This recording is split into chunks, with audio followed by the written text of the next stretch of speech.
Então, estou iniciando a gravação da aula, né? Dessa nossa aula hoje, ainda de Química, que a gente chamou de Química 1, que é a Química que a gente está revisando conteúdos do primeiro ano, que nós vamos falar de eletrólitos, bases e ácidos, e um pouquinho dos sais, tá? Então, lembrando que está sendo gravado, fique ciente quanto a isso. Se for necessário participar, questionar, pode fazer sem medo de ser feliz, tá? Isso aí complementa e melhora o vídeo para quem vai assistir isso posteriormente, tá certo? Cadê meu laser point? Maravilha. Então vamos lá. A gente estava discutindo então que, de acordo com a teoria de Arrhenius, que foi o primeiro cientista a propor uma classificação das substâncias, o critério que ele levou, que dentro da teoria da dissociação iônica, o critério que ele levou vai separar substâncias que sofrem fenômenos de dissociação em água.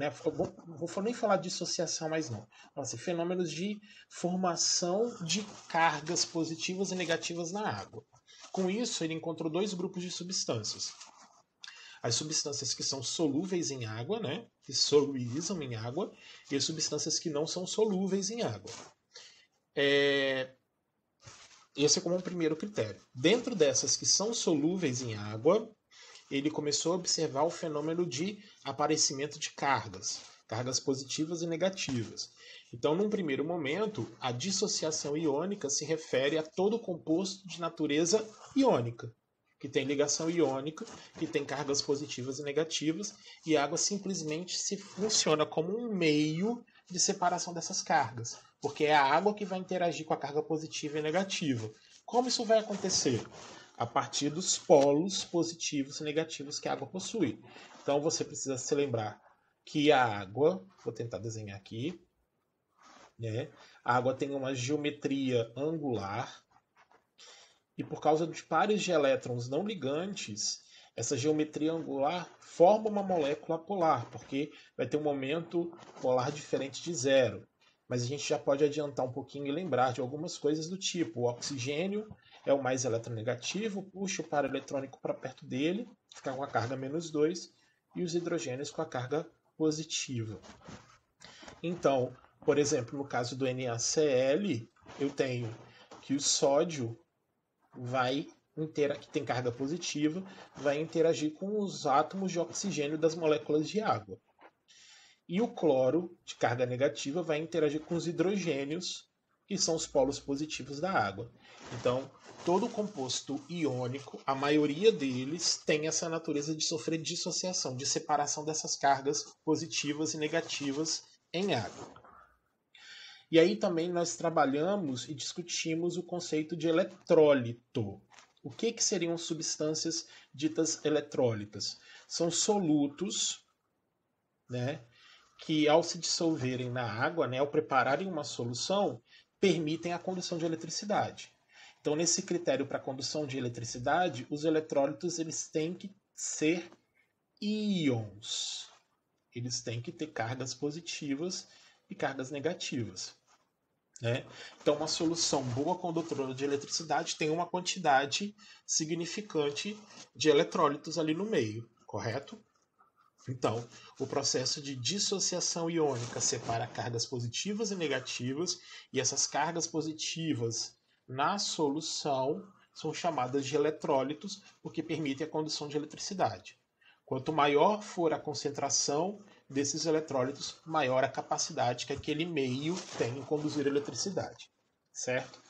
Aí a gente mostrou uma figurinha onde eu tenho lá, o caso aqui, uma solução, então tenho algumas cargas, alguns eletrólitos. No caso, esse sal aqui, que é o sulfeto de prata, ele não é tão solúvel.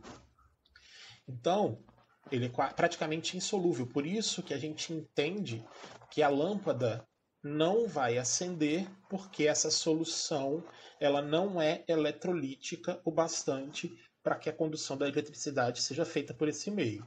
Quanto mais eletrólitos estiverem presentes, melhor a condução de eletricidade. Então, essa questão do raio no oceano em comparação com um raio em um lago ou em um rio, há uma maior condução de eletricidade nas águas do mar, porque existem muito mais eletrólitos presentes ali no meio. Eu tenho muito mais sais dissolvidos. A água pura tem baixíssima concentração de cargas positivas e negativas, tanto que a água pura não conduz eletricidade. A partir do momento que você dissolve substâncias e você aumenta a concentração de eletrólitos, você permite que esta solução conduza melhor eletricidade. Tranquilo? Sim ou não?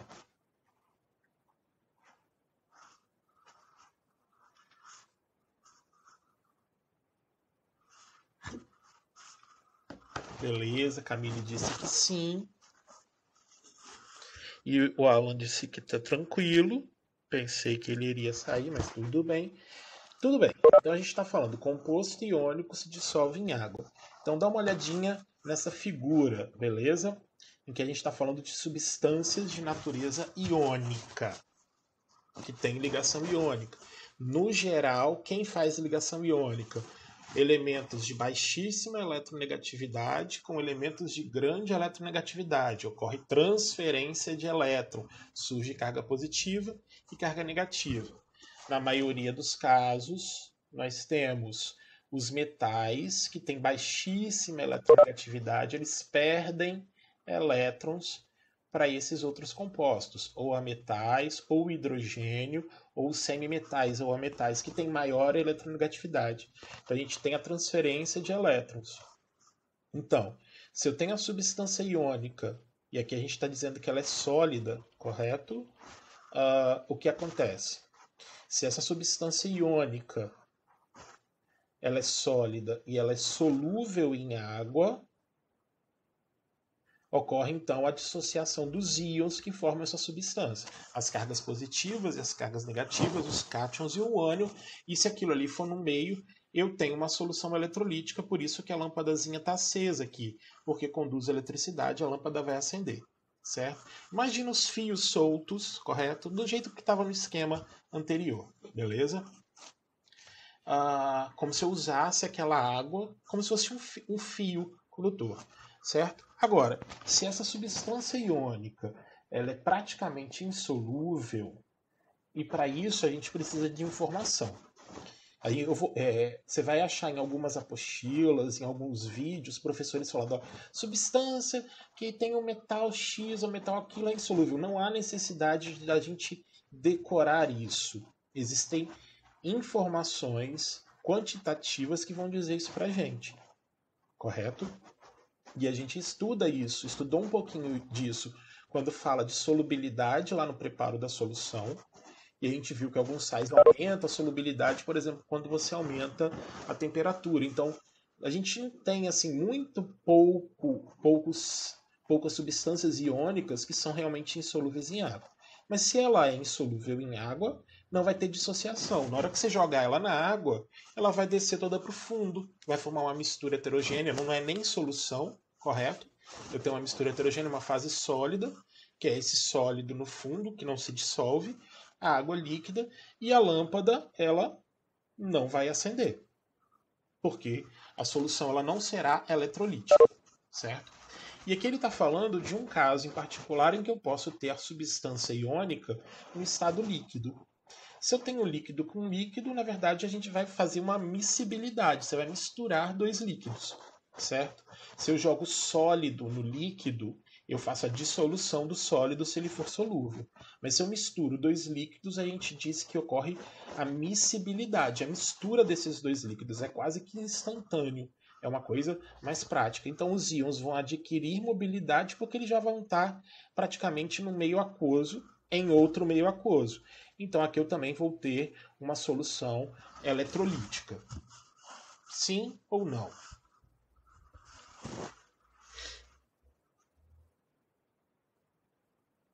Já vou adiantar para vocês. No meio desses conceitos ácido, base e sal, quem vai sofrer dissociação iônica? E isso é bom que já fica aqui registrado para quem for fazer o resumo depois ou for reassistir. Quem sofre dissociação iônica serão as nossas bases, porque a base é sempre um metal ligado à hidroxila, lembram? Então, se eu tenho um metal, a tendência dele perder elétron, então vai ter transferência. Então, as bases, em sua maioria, são compostos iônicos, tirando uma única base que a gente fala depois. E os sais? E os sais que sempre serão metais com ametais. Eles vão ser as duas substâncias dentro dessa nossa classificação que vão sofrer dissociação iônica, a não ser que uma dessas se encaixem no quadro de insolúvel. A gente vai saber disso simplesmente com algumas informações. Existem, de novo, decorebas que não é o nosso foco agora, tá bom? Isso aí a gente trabalha com dados qualitativos lá no equilíbrio químico. Lá a gente fala de equilíbrio ácido-base, das reações de neutralização e fala de solubilidade. Aí fica muito mais fácil do que simplesmente decorar quem é e quem não é solúvel, tá certo? Perguntas? Não deixem de perguntar, tá? Beleza? Não deixem passar essas informações todas. Maravilha. Aí, o que acontece? Além da dissociação iônica na água, que é a água permitindo a separação das cargas positivas e negativas, a Arrhenius identificou um outro fenômeno, que é chamado de ionização. O que é a ionização? A ionização ele vem de compostos moleculares. O que é um composto molecular? Escreve aí para mim. Ô, burro.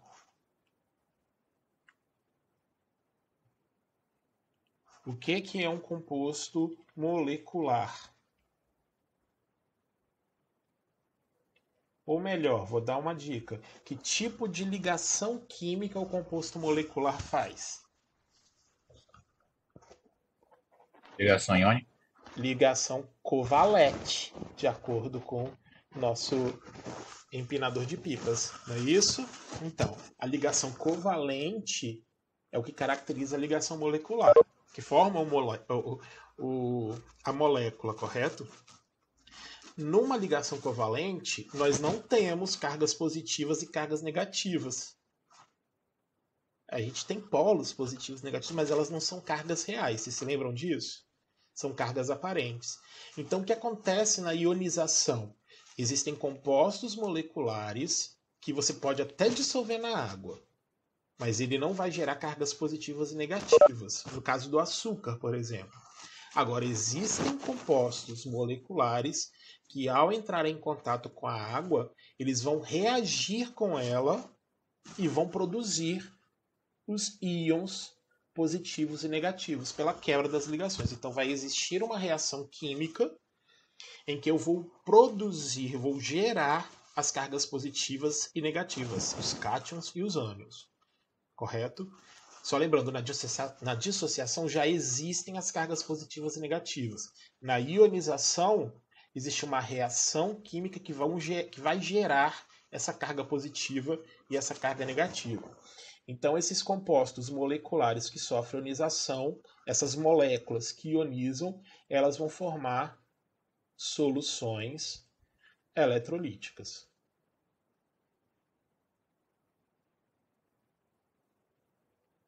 E aí, ai, Jesus. Reginaldo e sua escrita com mouse. Então, eu vou voltar aqui, ó. Se aqui eu disse que na dissociação iônica, cargas reais são as bases e os sais, quem é que quem faz ionização? Quem é o tipo de molécula? Quem é o tipo de composto que sofre ionização? Vão ser os ácidos.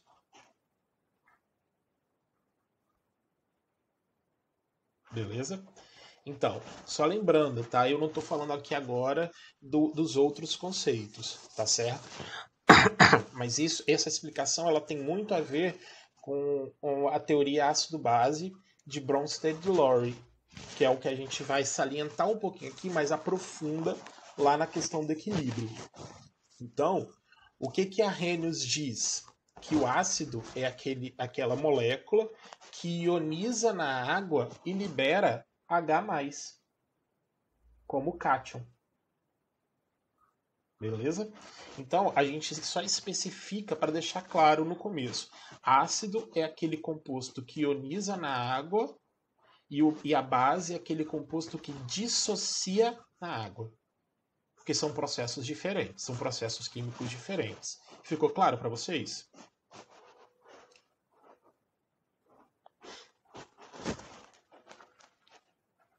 Então. Ficou claro. Beleza, que bom. Então, olha só. Ele está mostrando aqui, por exemplo, numa primeira etapa, e essas etapinhas assim, não há necessidade da gente ficar com ela gravada, mas entenda o processo. A água, a molécula de água, vai atrair o hidrogênio do ácido para ela. Vai puxar o hidrogênio para ela. E ao puxar o hidrogênio para ela, ela vai trazer uma carga positiva, né? Porque o cloro é mais eletronegativo, então ele perde os elétrons, ele ganha os elétrons do hidrogênio e o hidrogênio se liga à água. Então a gente forma o que a gente chama de H3O+. Isso dentro da teoria de Bronsted-Lowry. Mas a forma mais simplificada, que é o que, de acordo com o Arrhenius, é simplesmente esse composto que é ácido, esse ácido, ele vai em contato com a água, ionizar e liberar o H+. Quantos hidrogênios ele vai liberar? Praticamente todos aqueles que estão presentes. Aí eu libero o H+, como cátion, e a outra estrutura como ânion. Tranquilo? Aqui ele mostrou então o que seria a ionização do HCl. Certo? HCl gasoso. E aqui é uma curiosidade, é bom para registrar e eu acho que vocês vão gravar. HCl gasoso não é ácido clorídrico. É cloreto de hidrogênio. Porque o conceito de ácido é reage com a água e libera H+. Então o ácido clorídrico, deixa eu pegar até com uma outra cor aqui. Vou pegar um vermelhinho. O ácido clorídrico é isso aqui, ó. É essa solução aquosa que tem o H+ e o Cl-. É ele que tem a característica ácida. O HCl é um gás que a gente vai chamar de cloreto de hidrogênio. O H2SO4, na prática, ele não existe. Ele existe em solução, já no meio aquoso, onde eu tenho essas espécies químicas aqui. O H2SO4 é apenas uma simbologia para representar e facilitar. Mas é em meio aquoso que eu tenho o comportamento ácido. Porque aqui, ó, eu tenho a liberação do H3O+, eu tenho a liberação do H+. É o que caracteriza o ácido. E você já sabe isso, que se a gente jogar isso no cálculo do pH, no logaritmo, a gente consegue chegar no valor que vai identificar que esse meio ele é ácido ou não. Perguntas? Vou passar o slide, hein? Mas eu vou mostrar um monte de fórmula aqui agora, que aí vocês vão lembrar. Eu vou começar falando do ácido, porque o ácido sempre é o mais complicado. Porque é a reação química. A base é simplesmente você separar o que é positivo e negativo. No ácido você tem que prever. Então, olha só. Deixa eu só mostrar isso aqui, que é parecido com aquele quadro anterior que a gente falou de quem sofre dissociação. Então aqui no caso da ionização nós falamos que quem vai sofrer são os ácidos, certo? Né? Em sua maioria. Então se eu tenho ametal com hidrogênio, eu tenho uma molécula, composto covalente, certo? Se eu jogo essa substância covalente e essa substância ela é apolar, a molécula ela é apolar, ela não será solúvel em água. Por exemplo, o hidrocarboneto. Os metanos, propanos, a parafina, a gasolina, ela não é solúvel em água. Ou é pouquíssimo solúvel em água, dependendo da estrutura. Então, eu não vou ter solubilidade, não vou produzir uma solução eletrolítica. Não vai conduzir eletricidade. Então, existem substâncias moleculares polares que se dissolvem na água. Se ela não sofre ionização, ela não vai produzir a solução eletrolítica, que é o caso do açúcar. Açúcar se dissolve na água, beleza? Porque tem um monte de hidroxila, aí ele faz ligações de hidrogênio, pontes de hidrogênio, correto? Mas ele não sofre ionização, então não tem carga positiva, tem apenas os polos positivos e negativos. Então não tem cargas liberadas o bastante para que a condução elétrica seja feita. Então uma solução de água com açúcar não conduz eletricidade. Eu não sei se eu falei anteriormente, mas eu devo ter falado em outros anos. Você que faz atividade física intensa, que transpira muito, que perde sais pelo suor, o ideal é você não se reidratar durante esse processo com água somente. É bom você ter algum tipo de bebida isotônica ou que tenha eletrólitos para você repor um pouco desses cátions e desses ânions para facilitar a condução elétrica, o impulso nervoso, a contração muscular, né? O raciocínio seja mais rápido. Pode ter até algum tipo de problema durante uma partida ou algum momento, você pode ter uma vertigem, você pode ter uma lesão. Isso tudo é levado em consideração nesse processo. Exatamente porque o seu corpo ele é constituído em grande parte por água e não é água pura. É água onde eu tenho vários eletrólitos. E esses eletrólitos eles fazem inclusive diferenças de concentração intracelular e extracelular. Então ela facilita diversos processos metabólicos. Por isso que quem pratica não pode ingerir somente água. Se você ingerir água constantemente, fizer uma dieta somente com água e somente ingerir água todo o tempo, você pode ter algum tipo de problema nesse quesito. Você tem que trazer outros tipos de fontes. Então, tomar um suco ou uma bebida industrializada que traga isso, certo? Agora, se essa substância polar, porque ela é molécula não tem carga, tem polo, positivo e negativo, e em água ela sofre ionização, que no nosso caso seriam os ácidos, aí, meus caros, vai depender do quanto de íon vai ser formado. E aí vamos ver se a memória de vocês está boa, né? Vocês se lembram o que são ácidos fortes e fracos? Qual é a diferença?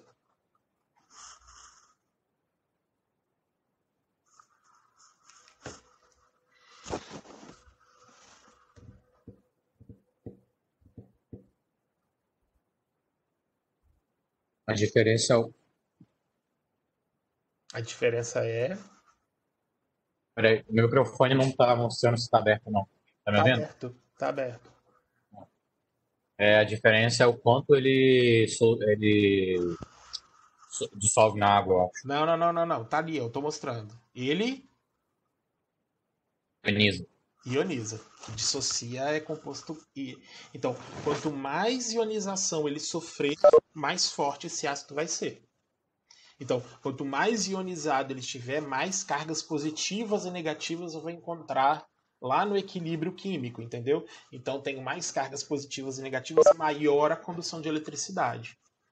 Não sei se vocês se lembram, mas quando a gente começava a calcular essa questão de ácido forte ou ácido fraco, a gente falava de um alfa, que era chamado grau de ionização. E a gente dizia que um ácido forte, normalmente a gente considera que o alfa dele é alto. Aqui ele está falando que é um ácido, que é um alfa acima de 50%, mas a gente disse que os ácidos fortes são praticamente 100% ionizados. Ele não se encontra na forma de H2SO4. Ele está sempre em H+, 2H+, mais SO4. Quanto mais ionização esse ácido sofrer, mais forte ele é. Correto? Então aqui está falando de ionização alta, média ou baixa, mas isso está diretamente relacionado à força que o ácido tem. E quanto mais carga positiva eu tiver, tá certo? E aqui tem uma coisa estranha nessa figura, porque ele está falando de um alfa alto, mas a lâmpada tá mais clarinha, tá vendo? Com a intensidade é o contrário. Quanto mais carga eu tiver, mais íons, melhor a condução de eletricidade. Cientes ou não? Precisa falar de novo.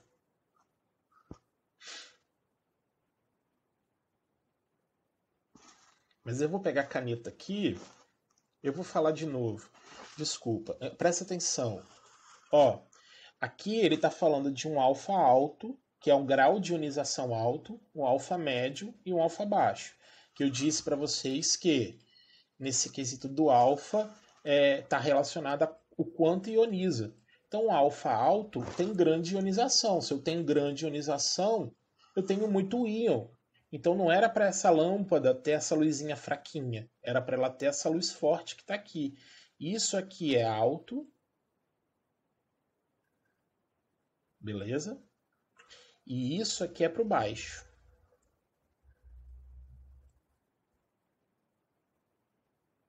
Certo? Quanto mais íon eu tiver liberado, e isso foi um erro do slide mesmo. Não foi um erro meu, não. Eu só identifiquei ele agora. Correto?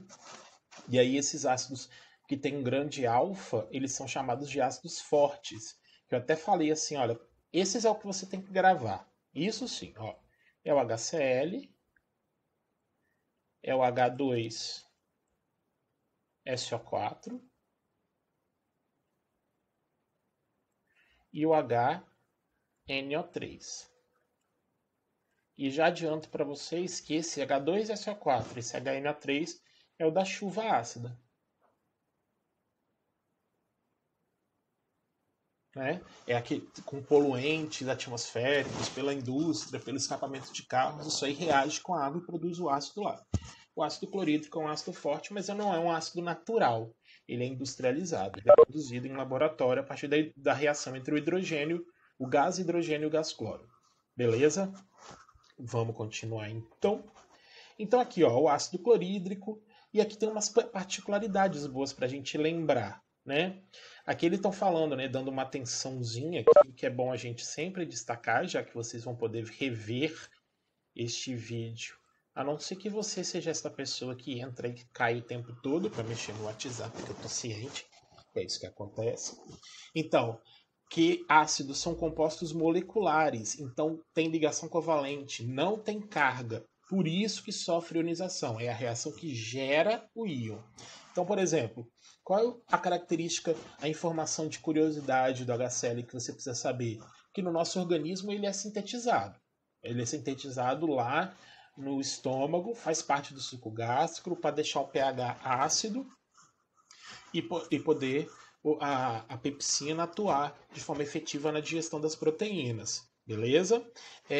E na forma impura de ácido muriático, mas isso aqui não vem ao caso, são apenas curiosidades. HCl, então, olha, eu tenho um hidrogênio, então eu preciso de uma molécula de água e produzo um H3 ou mais. Então, na proporção um hidrogênio do ácido para uma molécula de água, produz um H3 ou mais, tá? Nesse caso aqui, o da esquerda, é a definição de Arrhenius, tá? No caso do ácido sulfúrico, né, que é o H2SO4, também um ácido muito forte, muito corrosivo. Quando ele fala corrosivo, você entende o quê? O que você entende por corrosão?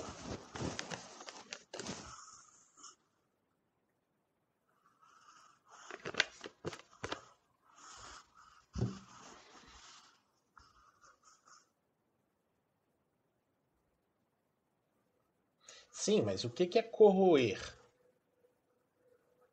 Derreter não é. Derreter é mudar o estado físico, não é isso? Que vai desgastando. É exatamente isso. Você está tendo um desgaste do material. Quando a gente ouve a palavra corrosão, automaticamente a gente pensa logo em metal, né? Que os metais sofrem corrosão, né, no processo oxidativo, no caso do ferro, na formação da ferrugem. Mas não é só isso, tá? O concreto sofre corrosão com a ação da água, com a ação do tempo. Isso tudo pode também ser processos corrosivos. Então, o que a gente está falando que é um ácido corrosivo, né? Então, eles por si só, né, essa solução aquosa já promove corrosão de metal ou de concreto. Está na água da bateria, vocês se lembram o que é bateria? Então, o meio é uma solução eletrolítica que permite a condução de eletricidade, certo? E ó, já foi dito no passado que o desenvolvimento industrial de um país pode ser definido em função da produção do ácido sulfúrico, correto? Já foi indicativo de industrialização de um país. Então, ó, de novo, H2SO4. Tenho dois hidrogênios, preciso de duas moléculas de água e produzo duas estruturas H3 ou mais. Ou então, na forma simples de Arrhenius, esse H2SO4 em água libera esses dois hidrogênios, mas num processo chamado ionização. Vamos continuar aqui então. O ácido carbônico, que é o H2CO3, tá? Por enquanto, só para a gente lembrar algumas coisinhas, tá? O ácido carbônico está presente nos refrigerantes, nas águas gaseificadas, em bebidas quaisquer que tenham gás que auxilia na conservação. Já falamos que esse ácido é um ácido altamente instável, então ele se decompõe em gás carbônico e água quando eu tenho uma temperatura muito alta dessas bebidas. Mas ele é um ácido, então ele é por equilíbrio químico. Então tenho 2 hidrogênios nesse ácido, preciso de 2 moléculas de água e libero 2H3 ou mais, ou 2 hidrogênios na forma simples de arrênios. Então é só por que a gente identifica o ácido através da sua fórmula molecular? Porque como esse hidrogênio ioniza, ele vai vir sempre simbolizado na fórmula do ácido primeiro. Ele vai vir logo na frente, porque ele tem a carga positiva. Então tudo que tiver ligado a ele tem carga negativa. Ó, o H3PO4, que é dito ácido fosfórico, o hidrogênio é positivo. Então tudo que tiver ligado a ele, que é o PO4, tem que ter carga negativa do processo de ionização. Aqui o ácido fosfórico foi indicado na indústria de alimentos como acidulante. Então alguns alimentos, algumas bebidas que têm sabor ácido é dado pelo ácido fosfórico. Nos refrigerantes existe também o ácido fosfórico. Aí aqui vem o ácido acético. E aí eu posso trazer a discussão que foi feita lá no comecinho, né? Por que o ácido acético ele é considerado ácido dentro dessa solução aquosa? Principalmente porque a cadeia carbônica é pequena. Tem só 2 carbonos. Então tem a característica apolar? Tem. Mas também tem a característica polar que vem lá da carboxila. Então ela interage muito bem com a água, igual o etanol. Então esse aqui, no caso, devido à hidroxila, ela que ioniza. Então tenho um hidrogênio, libero um hidrogênio. Então é um hidrogênio para uma molécula de água, produzindo um H3 ou mais. Sim ou não?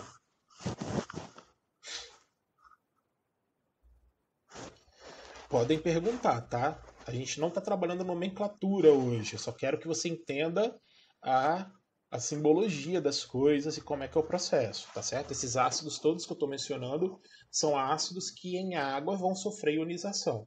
Então são substâncias de natureza normalmente inorgânicas que vão interagir. Agora, por exemplo, eu falei do ácido acético, mas existem os ácidos graxos, que são ácidos orgânicos de cadeias muito longas. E esse não interage. A pergunta que foi, se são todos fortes? É isso? Não, não são todos fortes, tá? Desses que estão aqui, todos eles são ácidos fracos. Como é que eu saberia se eles são ácidos fortes? Eu teria que ter a informação do alfa, né? Do grau de ionização dele, ou então o Ka, que é o valor da constante de ionização de um ácido. E aí talvez alguns vão se recordar. Constante de equilíbrio maior que 1 vai indicar grande produção de H+. Quanto mais H+ eu estiver liberando, mais forte ele vai ser. Então eu preciso ter essas duas informações. De novo, você vai ver em vídeo, você vai ver na apostila, tem lá uns macetezinhos. Eu não gosto de falar dos macetes, porque na prática a gente identifica se um ácido ou uma base ela é forte pelo valor do alfa e pelo valor da constante de equilíbrio de ionização do ácido. Isso aí a gente vai voltar a falar mais à frente, por isso que eu não quis tratar disso agora. Somente a identificação do ácido. Beleza? Sim ou não? Show. Vou seguir mais um pouquinho aqui só para registrar. Existem duas classificações de ácidos. Lembra que ácido vai ionizar. O que eles vão chamar de hidrácidos e de oxiácidos. Quem são os oxiácidos? São aqueles ácidos que têm oxigênio na fórmula. Correto? Esses oxiácidos que têm oxigênio na fórmula, eles têm origem de óxidos ácidos. Quem são os óxidos? A gente vai comentar ele, eu acho que só na semana que vem mesmo, mas os óxidos ácidos, os óxidos são para a maioria dos intermediários das substâncias, da maioria das substâncias que a gente conhece, das substâncias de natureza inorgânica, tá? Porque vem exatamente dos metais e de outros metais que reagem com oxigênio, que é o composto mais reativo do gás oxigênio, que é um dos mais reativos que tem na natureza. Quem são os hidrácidos? Então vão ser aqueles ácidos que não têm oxigênio, só tem o hidrogênio e o elemento ligado a ele, tá certo? Aqui tem uma outra classificação de binários, ternários e quaternários, mas isso é apenas informativo, tá certo?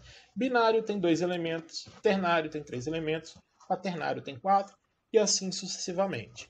Mas os hidrácidos e os oxiácidos são interessantes para a gente falar mais para frente sobre a nomenclatura, porque todos os hidrácidos vão ter a terminação hídrico. Como assim, professor? Você vai chamar de ácido,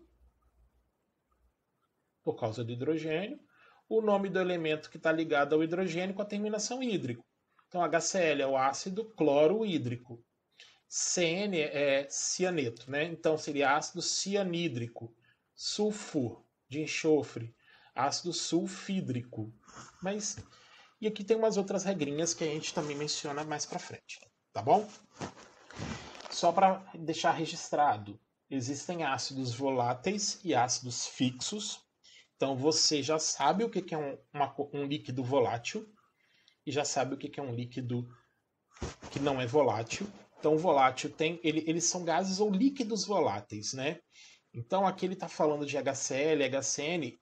Esses produtos químicos, inclusive, eles só podem ser manipulados dentro de uma capela, que é um aparato que vai puxar todo o ar. Porque se você abre um recipiente que contém esses ácidos, ele passa para o estado gasoso facilmente. Então, se você inalar esse tipo de produto químico, você pode ter algum problema de corrosão ou de irritação no nariz, né? Pode corroer sua luva, pode corroer sua máscara. Então, se isso já corrói o seu EPI, o seu equipamento de proteção individual, imagina o que ele faz em contato com a sua pele.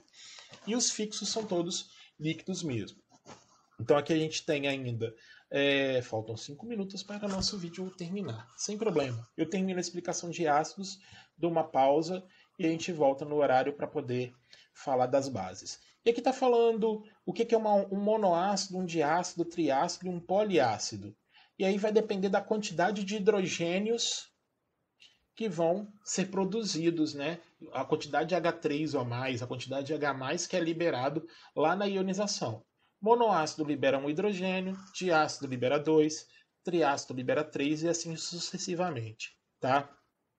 A gente estuda lá na ionização, dentro do equilíbrio químico, que a perda desses hidrogênios no processo de ionização não é todo de uma vez. Ele ocorre por etapas. Então vai sair primeiro um hidrogênio, depois o segundo e assim sucessivamente, tá? Mas a gente explica isso melhor depois. Quanto à questão da força, a gente já mencionou, mas só para deixar registrado, né? Isso aqui a gente volta a falar lá no equilíbrio químico, que esse alfa é calculado pelo número de moléculas que ionizaram dividido pelo número de moléculas dissolvidas. Se o ácido é forte, né, eu vou ter 100% de moléculas dissolvidas ionizadas. Correto? E aí o meu alfa vai dar igual a 1, que corresponde ao 100%. Certo? Porque a gente multiplica por 100 aqui depois, né, para dar o valor. Se o numerador for igual ao denominador, multiplicado por 100 eu tenho 100%. Mas isso a gente volta a falar posteriormente. Ok?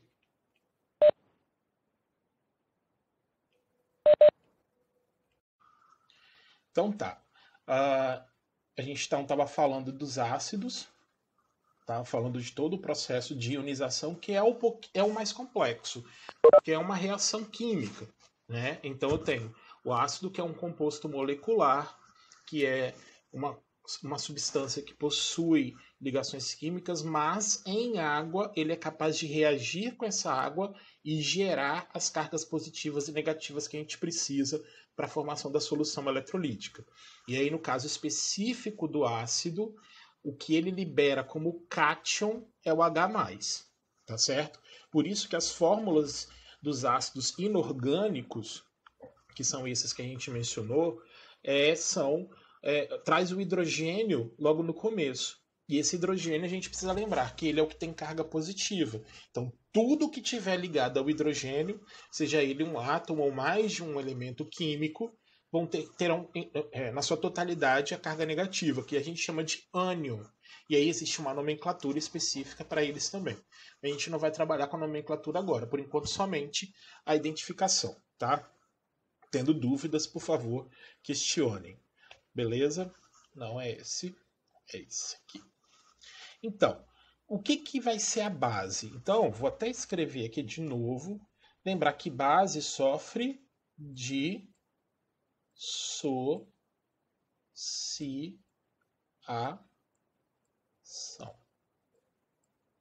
Se sofre dissociação, isso aqui é um composto iônico. Se isso é um composto iônico, tem ligação iônica, houve transferência de elétron. Aí é fácil. Como dizem os mais antigos, é batata. É mel na chupeta. É simplesmente identificar quem é o metal. Só que a base tem como característica, além de sofrer a dissociação, liberar como ânion a hidroxila.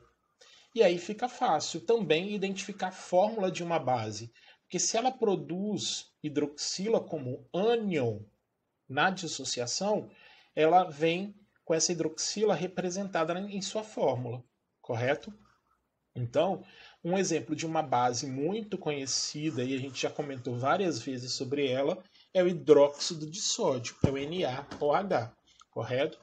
Comercialmente, ela é chamada de soda cáustica, porque ela não acaba sendo pura, porque é um composto altamente hidrofílico, então ele absorve um pouco de água da atmosfera. Então quem já viu as pastilhinhas, as escamas de hidróxido de sódio, já viu que tem um aspecto meio que molhado, mas não pode pôr a mão, porque o NaOH é uma base forte.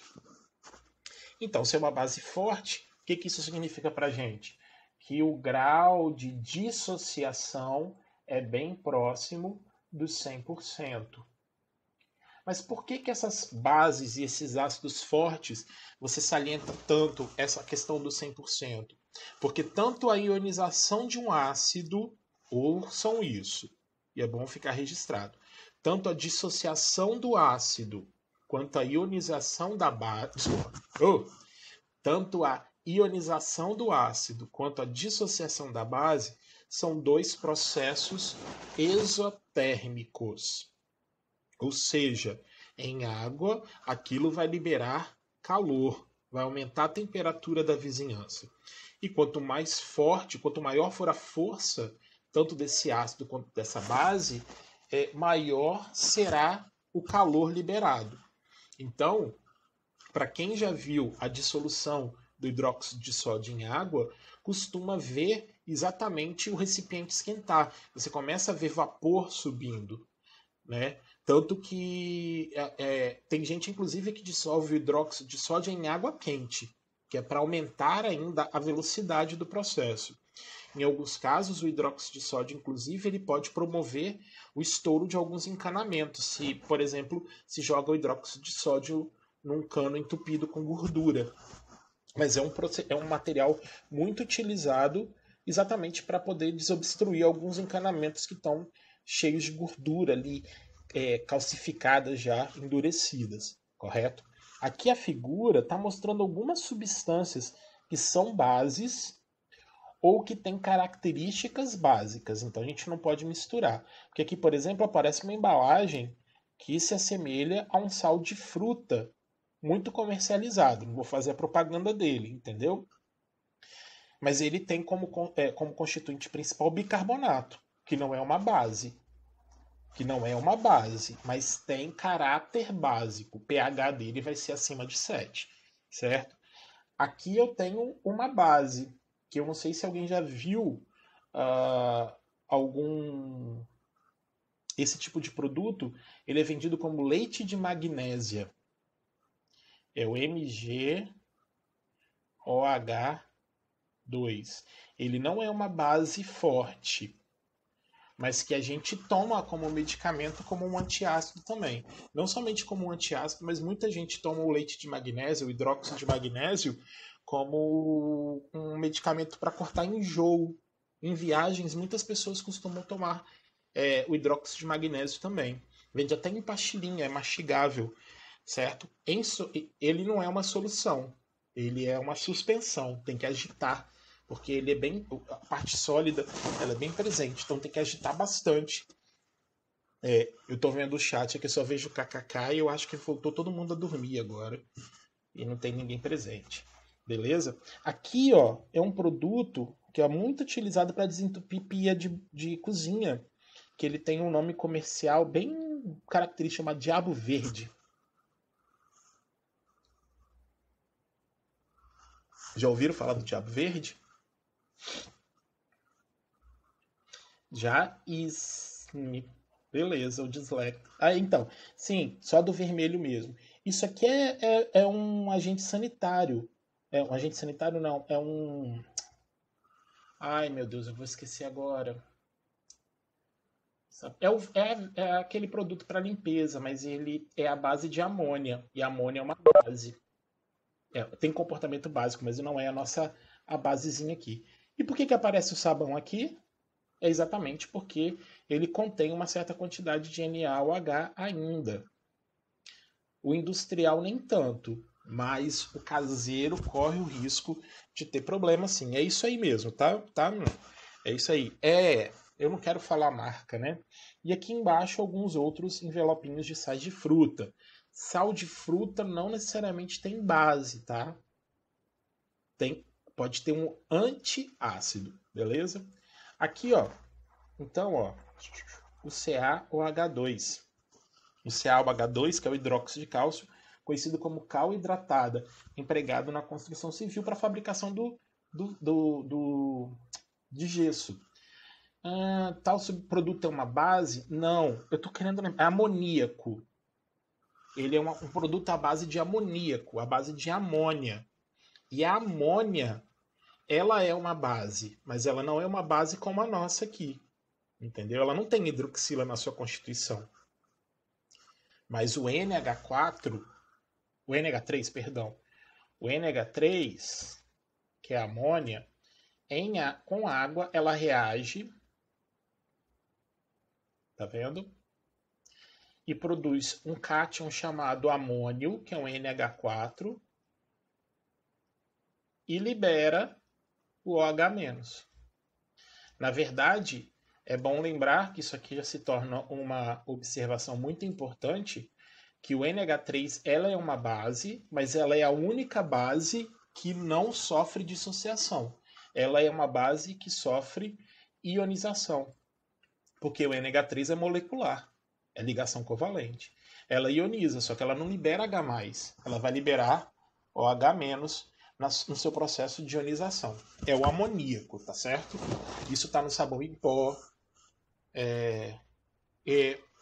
Tem um produto, eu vou ter que falar o nome, né? Chamado Sapólio. Tem algumas marcas diferentes. Não sei se vocês já viram. É muito bom para limpar banheiro, para limpar calçado que tem solado branco, porque ele é tipo um alvejante, não é isso? Ele auxilia bastante todo esse processo. Então, vou voltar aqui para você. Meu caro, deixa quieto. Então, o CaOH2 é o hidróxido de cálcio. Aqui ele está falando, é uma L, tá? Que está aparecendo aqui, mas isso aqui está errado. Porque não é a LOH2, é a LOH3, porque o alumínio é da família 3A. Então aqui, ó, vários antiácidos estomacais pode ter o hidróxido de alumínio também presente. Lembrem-se, se tem contato com a gente, se a gente toma, se a gente ingere, se a gente passa no corpo, provavelmente esse ácido e essa base são ácidos e bases fracas, tá? De baixa ionização, de baixa dissociação. Então o efeito é mais tranquilo, tá certo? Por mais que o ácido queime. Para quem já fez peeling ou fez tratamento de acne, vai poder lembrar isso melhor, correto? Vamos continuar aqui então, para ver se a gente consegue terminar. Pelo menos com esses assuntos hoje. Então, de novo, como a gente falou, ó, então eu posso classificar essas bases como monobases, dibases, lubases, tribases, tetrabases, não é isso? Haha, fiz uma piada. Acho que esse café tá mofado. Então, o que é uma monobase? Monobase é aquela base que tem apenas uma hidroxila, que só vai liberar uma hidroxila. De base vai liberar duas hidroxilas, tribases e por aí sucessivamente, correto? Então a gente identifica logo pela fórmula, né? Olha, aqui só tem uma hidroxila, esse que eu circulei aqui, ó, tem duas. Ah, Deus me livre. Ai, ai, vocês. Vocês estão muito engraçadinhos. Pelo menos estão melhor do que no primeiro horário, que estão mais acordados agora. Então aqui eu tenho, né, uma hidroxila. Olha aqui o NH4OH que eu falei aqui agora. A única base que é fruto de ionização.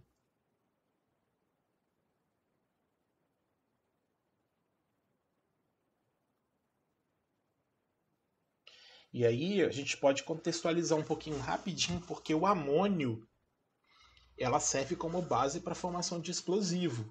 A gente acabou de ver aí, né, de ontem para hoje, uma explosão gigantesca que houve na cidade de Beirute, né?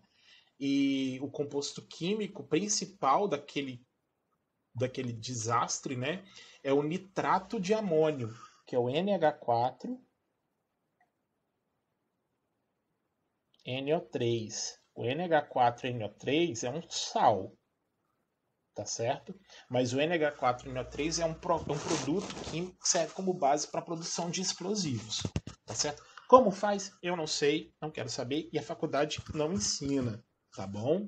Não assim, na prática. A gente tem uma ideia de como isso funciona e realmente exige um condicionamento, uma fiscalização muito maior. Aqui ele está trazendo uns quadros falando do que são bases solúveis, bases insolúveis e por aí vai, correto? Mas para a gente, de novo, isso para a gente não é importante. A gente vai saber se essas bases são solúveis ou insolúveis a partir da constante de solubilidade chamado, ou produto de solubilidade chamado KPS. Isso aqui vai dizer para a gente que aí vai vir também na questão do equilíbrio químico. Por isso que a gente está passando nesses pontos apenas como informativo para a gente identificar o que é ácido, o que é base, como o processo discorre, mas essa identificação de força, de grau de ionização ou de dissociação vem a partir do equilíbrio químico. Aí a gente aborda essa parte quantitativa na sequência, posteriormente, correto?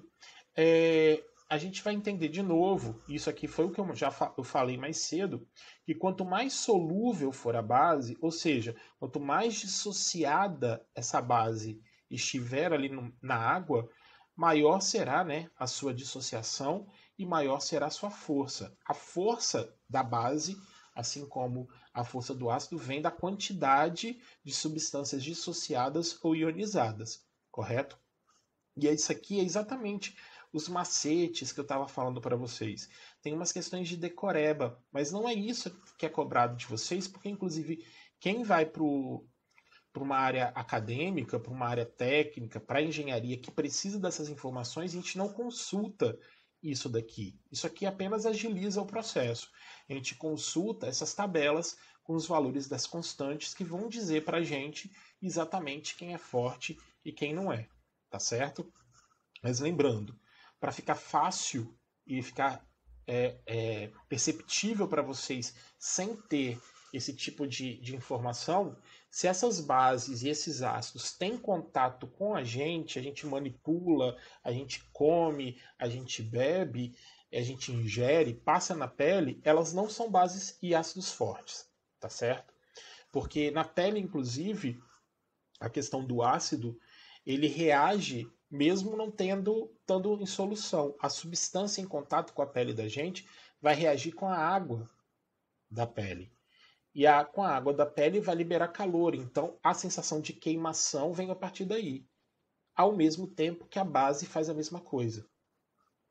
Então a queimação provocada por contatos com bases e com ácidos, elas vêm por causa do calor do processo, que é liberado e aí a sua pele absorve. E aí começa a promover deterioração, processos de queimaduras de primeiro, de segundo, podendo chegar até terceiro grau.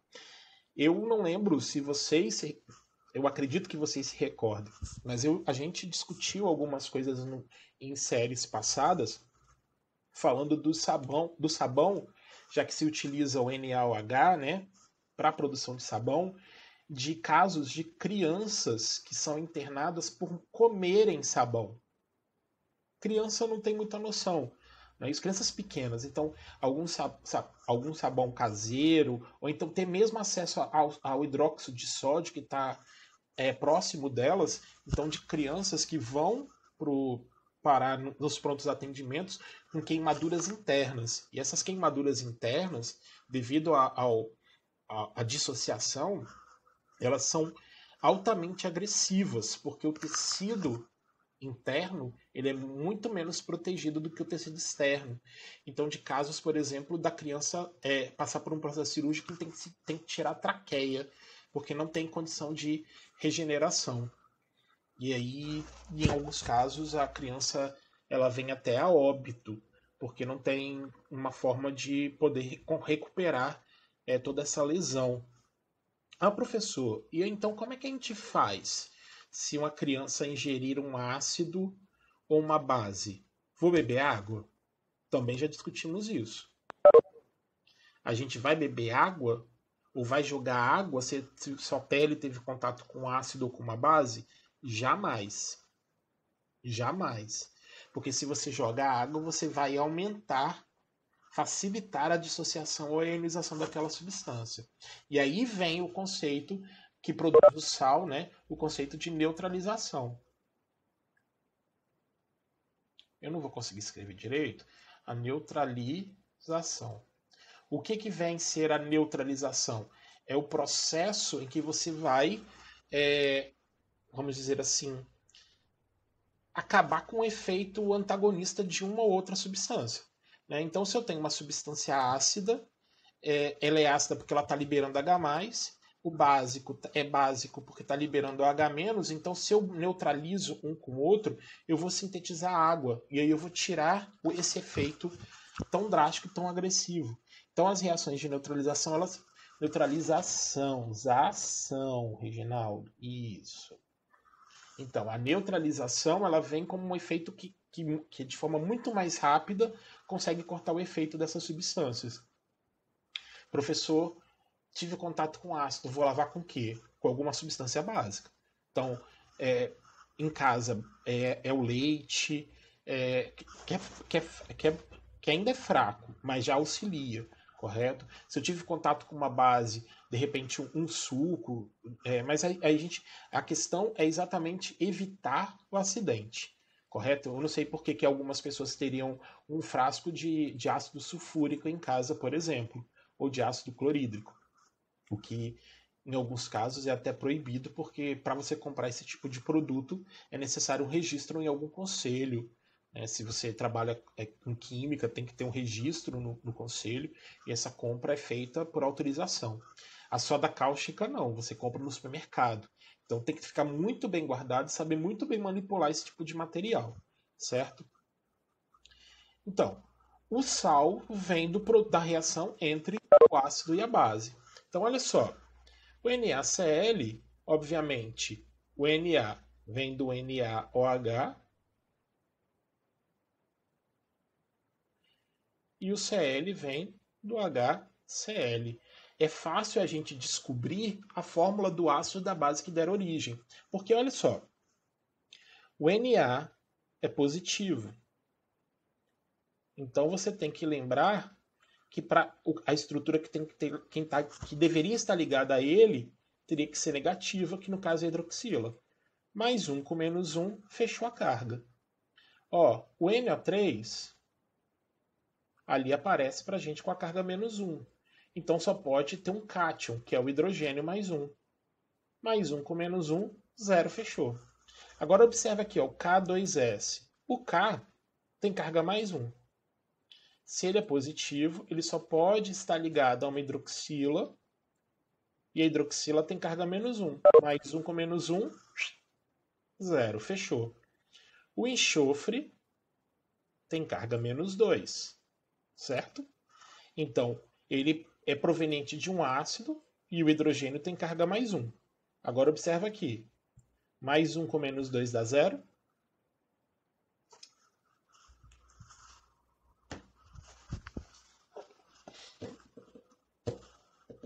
Como é que ficaria a fórmula desse ácido? É HS?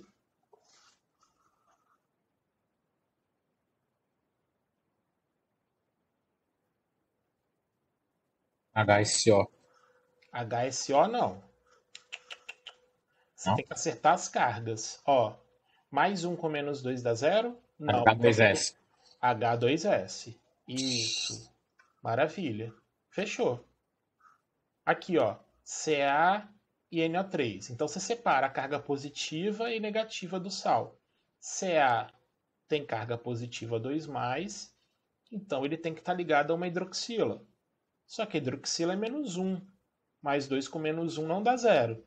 Então você precisa de 2 hidroxilas, correto? E o NO3 a gente já fez aqui em cima, que é o HNO3. Então fica fácil, tendo a fórmula do sal, chegar à fórmula do ácido. Agora, o contrário também não é nada difícil. E a gente estudou isso falando de neutralização parcial, de neutralização total. Vou escrever aqui rapidinho, então, o KOH com H2SO4. Pronto. H2SO4. Beleza? Como é que a gente entende que seria o processo de neutralização parcial? O número de hidrogênios tem que ser igual ao número de hidroxilas e produzir o mesmo número de água. Correto? Então, olha aqui. Eu tenho uma hidroxila e 2 hidrogênios. A quantidade não é correta. Então, você pega a quantidade de hidroxilas e coloca aqui na frente, quantidade de hidrogênios do lado de cá. 2 hidroxilas, 2 hidrogênios, 2H2O. E aí é só juntar o que tem carga positiva com quem tem carga negativa. O potássio é positivo, porque a hidroxila é negativa. O hidrogênio é positivo. O SO4 é menos 2, porque eu tirei 2 cargas positivas do ácido. Então, ó, K2, porque são 2K, SO4. Mas calma que a gente em breve vai voltar a falar disso, beleza? Tá. A parcial eu não teria esses 2, teria só 1, e aí ia sobrar um hidrogênio lá, mas isso não é importante. Aqui, de novo, vem falando de solubilidade de sais, mas não é importante saber macete. Isso aqui é apenas um paliativo. O que vai nos dizer se um sal é ou não é solúvel é o produto de solubilidade, é o KPS. A gente tem que estudar o equilíbrio químico numa certa temperatura. A gente já discutiu algumas coisas do tipo. Vamos dar mais alguns exemplos. Aqui, de novo, está falando de alguns ácidos que nós já mencionamos, mas deixa eu falar de alguns outros ácidos, né? O ácido fosfórico a gente falou, né? O que está lá nas bebidas refrigerantes, ela funciona como acidulante e conservante.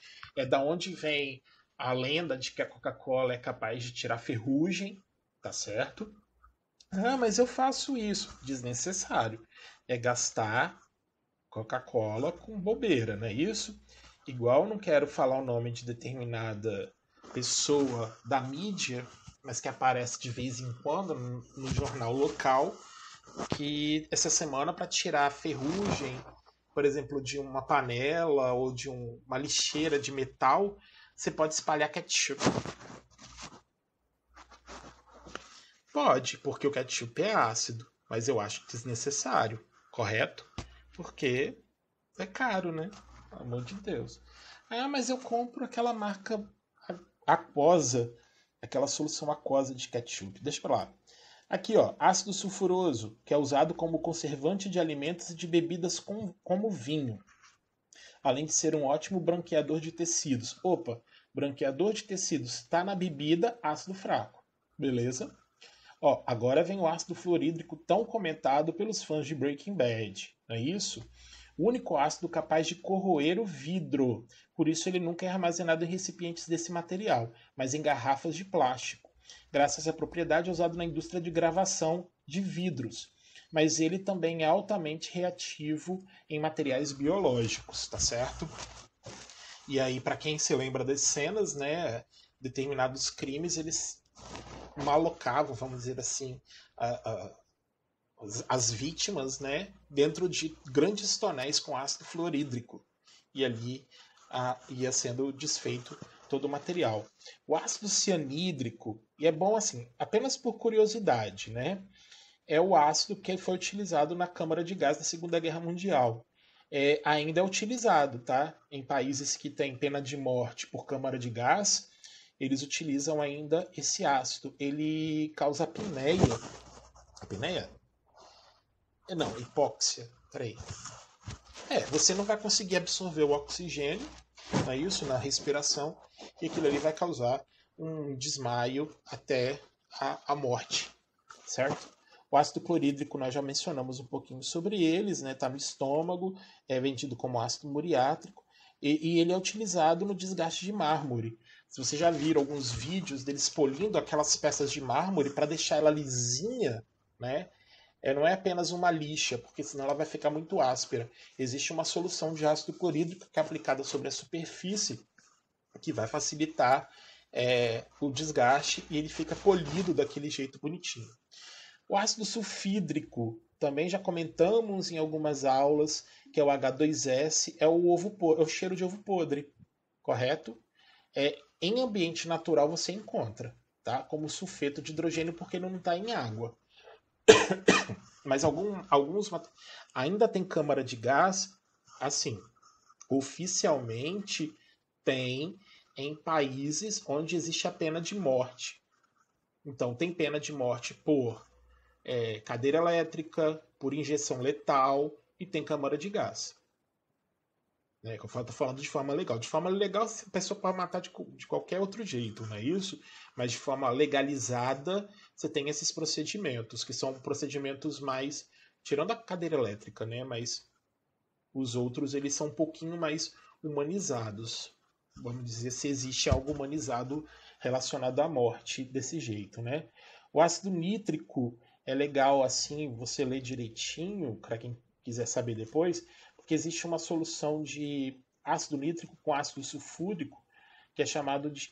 meu Cristo, agora eu vou esquecer o nome. Mas também é curiosidade, tá certo? Então tá vendo aqui, ó, o ácido nítrico, que é o HNO3, é um ácido altamente forte e, de novo, ele vai servir de matéria-prima para a produção de explosivos, como o TNT, porque ele produz o grupo nitro, que é o NO2, que pode se ligar lá a compostos orgânicos. O ácido acético é o do vinagre, proveniente da fermentação da glicose, correto? A glicose ela é fermentada. Mentira, a glicose não. O etanol fermentado, num processo conhecido como oxidação. Então aí ele é degradado a ácido. Então já tem um processo degradativo aí. Nós estamos chegando na reta final. Então olha só, as bases nós já mencionamos, o hidróxido de sódio, né? Na produção de sabão, dos limpa-fornos, desentupipias. E aqui ele está mencionando que, apesar de altamente tóxica, a soda cáustica ela é usada para preparar um prato de peixe norueguês, correto? E literalmente ele é chamado peixe com soda cáustica. Mas eu sei que no nosso país a soda cáustica ela é usada para só um instante, eu já respondo. Ela é usada para o clareamento de algumas peças de animais que têm a cor muito escura. Então, se você já comeu bucho, dobradinha, você compra ela no supermercado com aspecto bem claro, mas existe ali um tratamento com hidróxido de sódio. E, inclusive, nós já comentamos uma vez, em algum desses anos aí, a questão do leite industrializado, que ele, passando do prazo de validade, ele começa a sofrer degradação, começa a produção de ácido, e existe uma norma da Anvisa que permite que o fabricante possa pegar esse leite de volta e possa neutralizar essa acidez provocada pela degradação com soda cáustica. com hidróxido de sódio. Mas existe um teor permitido ainda nesse leite capaz para a gente poder consumir. Alguns anos atrás, isso aí você procura na internet, você vai achar facilmente, existiu um lote, uma denúncia de uma grande quantidade de leite aí de um fabricante que estava vendendo com hidróxido de sódio acima do teor permitido. O hidróxido de magnésio, a gente já mencionou, tá? Soluções sulfonitrílicas, aí a sulfonitrílica tem um grupo de enxofre, um grupo nitro. Aí já são um composto de função mista, né? Mas o que eu estava falando do TNT específico é do grupo nitro, tá? O hidróxido de alumínio também é utilizado como antiácido, purificação da água, e aí quem já estudou, já leu alguma coisa sobre tratamento de água, tem uma parte química que se aplica muito ao hidróxido de alumínio, que auxilia até na floculação, na separação de alguns aspectos ali. Acredito que seja o final, então deixa eu só concluir aqui, que são alguns sais conhecidos. Tô querendo botar esse chat em algum lugar para eu poder ler. Então, o cloreto de sódio, nem vou falar muito dele, porque vocês estão carecas de saber. Né? O sulfato de cálcio normalmente vem em minerais. Aí quando a gente fala de mineral aqui, gente, a gente está falando de uma mistura, tá? É uma rocha, é um minério, mas ele tem vários componentes. Sendo que, de repente, como ele aparece, às vezes, na forma primordial de sulfato de cálcio, mas ele não é 100% esse material. Aí, componente de gesso e giz escolar. O carbonato de cálcio, esse aqui a gente já discutiu algumas vezes, a fonte na natureza é o calcário. Calcário, rocha sedimentar, não é isso? Se eu não tiver equivocado. E aí tem uma série de funções, principalmente na agricultura, para a gente diminuir a acidez do solo. Quando é que o solo ele é muito ácido? Quando ele tem muita matéria orgânica em decomposição. Então, se tem muita matéria em decomposição, se produz muito ácido. E aí você pode aplicar calcário para poder neutralizar, porque ele tem uma característica básica ali, por causa do carbonato, preferencialmente. Mas também existem os solos que são muito básicos. Não é somente com a matéria orgânica, não, tá? Perdão. Terrenos que são muito utilizados para agricultura, eles vão tirando muitos nutrientes do solo, principalmente os metais, que têm características básicas. Então o solo ele tende a ficar ácido por natureza também. Tá? O bicarbonato, que é muito utilizado como antiácido, como branqueador de dentes e coisas do tipo. Né? O fermento químico é o bicarbonato de sódio. O nitrato de prata é utilizado em tratamentos médicos e na fotografia, mas na fotografia no processo antigo, tá? De filme fotográfico, de soluções para se fazer para se fazer a revelação. O nitrato de sódio também, tudo curiosidade, tá, gente? Ninguém precisa saber isso tudo, não. É utilizado, então, na conservação de carnes, e isso aí a gente pode discutir em outros momentos, principalmente nos casos do JBL, JBS, ES, AS. Beleza? O que aconteceu?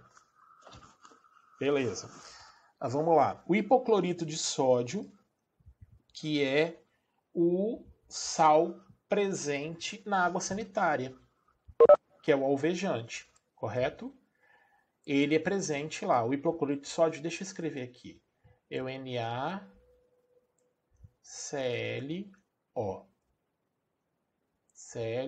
Peraí. Cl2O. Beleza.